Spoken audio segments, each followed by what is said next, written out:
بسم اللہ والصلاۃ والسلام علی رسول اللہ صلی اللہ علیہ وسلم۔ سورہ الممتحنہ، آیات 1 تا 13۔ سورہ کے مکمل پیغام کے ساتھ دورہ قرآن کے اس پروگرام میں حاضر خدمت ہیں۔ ارشاد باری تعالیٰ ہے، اعوذ باللہ من الشیطان الرجیم، بسم اللہ الرحمن الرحیم، یا ایہا الذین آمنوا لا تتخذوا عدوی وعدوکم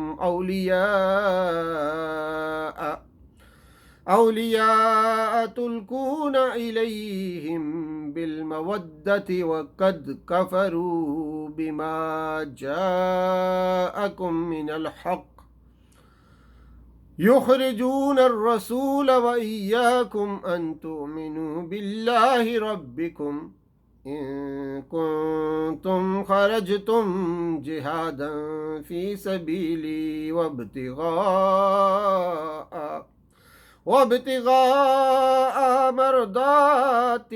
مرضاتی تسرون الیہم بالمودہ وَأَنَا أَعْلَمُ بِمَا أَخْفَيْتُمْ وَمَا أَعْلَنْتُمْ وَمَنْ يَفْعَلْهُ مِنْكُمْ فَقَدْ ضَلَّ سَوَاءَ السَّبِيلِ۔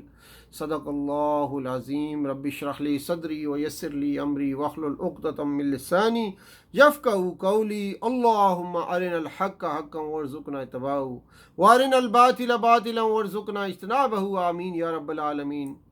سورہ الممتحنہ مدنی سورہ ہے، سورہ احزاب کے بعد نازل ہوئی ہے۔ ترتیب تلاوت میں 60 نمبر اور ترتیب نزول میں 91 نمبر ہے، 91۔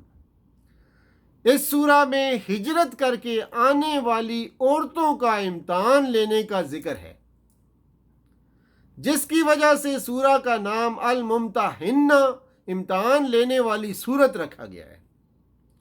یہ سورت سورہ حدیبیہ اور فتح مکہ کے درمیان نازل ہوئی۔ اس میں حاطب بن ابی بلتع رضی اللہ تعالیٰ عنہ کا واقعہ ہے اور اسلام قبول کرنے والی عورتوں سے عہد لینے کا بیان ہے۔ پہلا معاملہ حضرت حاطب بن ابی بلتع رضی اللہ تعالیٰ عنہ کا ہے، جنہوں نے فتح مکہ کے منصوبے کے بارے میں مشرکین مکہ کے سرداروں کو ایک خط لکھا تھا۔ چونکہ ان کا خاندان مکہ میں تھا اور قریش کے سرداروں کے رحم و کرم پر تھا، جس کی وجہ سے حاطب بن ابی بلتع رضی اللہ تعالیٰ عنہ ان سرداروں پر احسان کر کے اپنے خاندان کے تحفظ دلوانا چاہتے تھے، اپنے خاندان کے لیے تحفظ دلانا۔ اللہ تعالیٰ نے وحی کے ذریعے سے آپ صلی اللہ علیہ وسلم کو واقعہ سے آگاہ کیا، اور حضرت علی، حضرت زبیر اور مقداد بن اسود رضوان اللہ علیہم نے وہ خط ایک عورت کے پاس راستے میں پکڑ لیا۔ صحابی، بدری صحابی ہیں حاتم بن ابی بلتع، بدری صحابی ہیں۔ اللہ تعالیٰ نے ان کے تمام گناہوں کی بخشش کی ہے۔ رسول اللہ صلی اللہ علیہ وسلم نے حاتم کا عذر سن کر اسے معاف کر دیا۔ جہاں اسلام کے اجتماعی مفاد کو نقصان پہنچے گا، ادھر اپنے تمام ذاتی اور انفرادی مفادات کو قربان کرنا ہوگا۔ کافر رشتہ دار قیامت کے دن کسی کام نہ آئیں گے، لہٰذا ان کی خاطر تم بھی گناہ کا ارتکاب نہ کرو۔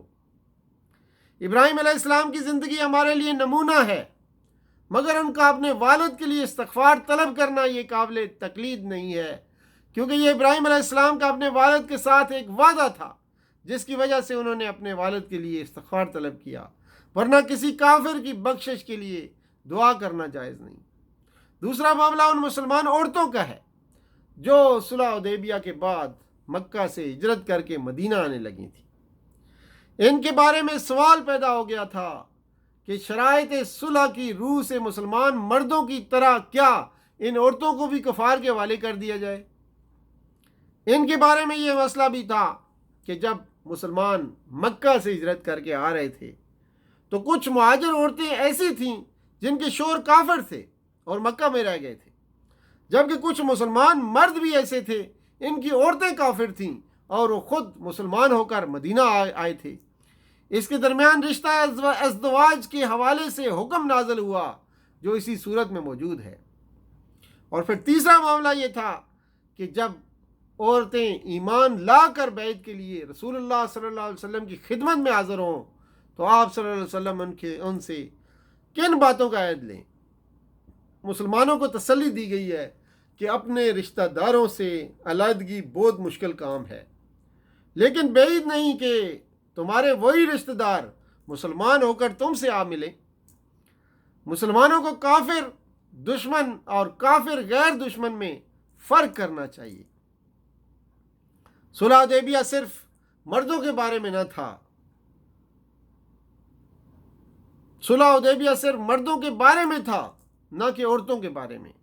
اس لیے ہجرت والی عورتیں صلح حدیبیہ کے دوران اس معاہدے سے مستثنا تھیں۔ معاہدہ کافروں کی طرف سے لکھوایا گیا تھا اور اس میں رجلن کے الفاظ تھے جو صرف مرد کے لیے بولے جاتے ہیں۔ مسلمان مہاجر عورتوں کا حلفیہ بیان ہی ان کی ایمان کی شہادت کے لیے کافی ہے۔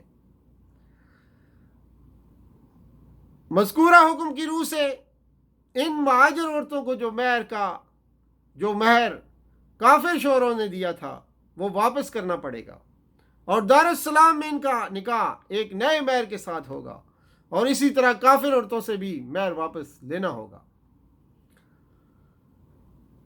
اس شرط کو بعض کافروں نے قبول نہ کیا تو پھر حکم دیا گیا کہ تم نے جو مہر مشرکین کو واپس دینا ہے اس کو مدینہ میں ہی جمع کر لیا کرو، اور جن مردوں نے مشرکین سے مہر واپس لینا ہے تو جمع شدہ مال سے ہی ان کی تلافی کرو، اور اگر اس سے پورا نہ ہو تو مال غنیمت میں سے اس کمی کو پورا کر لیا جائے۔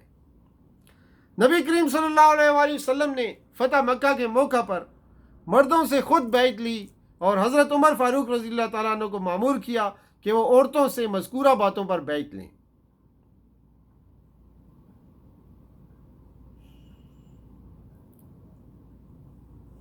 ربنا لا تجعلنا فتنة للذین کفروا، اے ہمارے رب ہمیں کافروں کے لیے فتنہ نہ بنا دے۔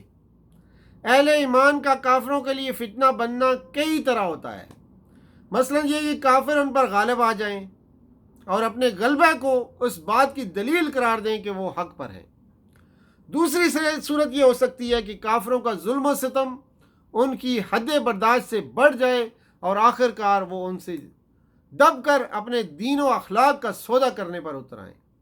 اور تیسری صورت یہ ہو سکتی ہے کہ دین حق کی نمائندگی کے لیے مقام بلند پر فائز ہونے کے باوجود اہل ایمان اس اخلاقی فضیلت سے محروم رہیں جو اس مقام کے شایان شان ہے، اور دنیا کو ان کی سیرت و کردار میں بھی وہی عیوب نظر آئیں جو جاہلیت کے معاشرے میں عام طور پر پھیلے ہوئے ہیں۔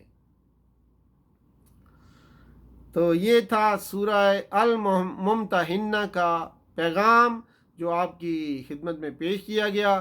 اسی پہ اکتفا کرتے ہیں۔ وآخر دعوانا ان الحمدللہ رب العالمین، وصلی اللہ تعالی علی خیر خلقہ محمد وعلی آلہ واصحابہ اجمعین برحمتک یا ارحم الراحمین۔ والسلام علیکم ورحمۃ اللہ وبرکاتہ۔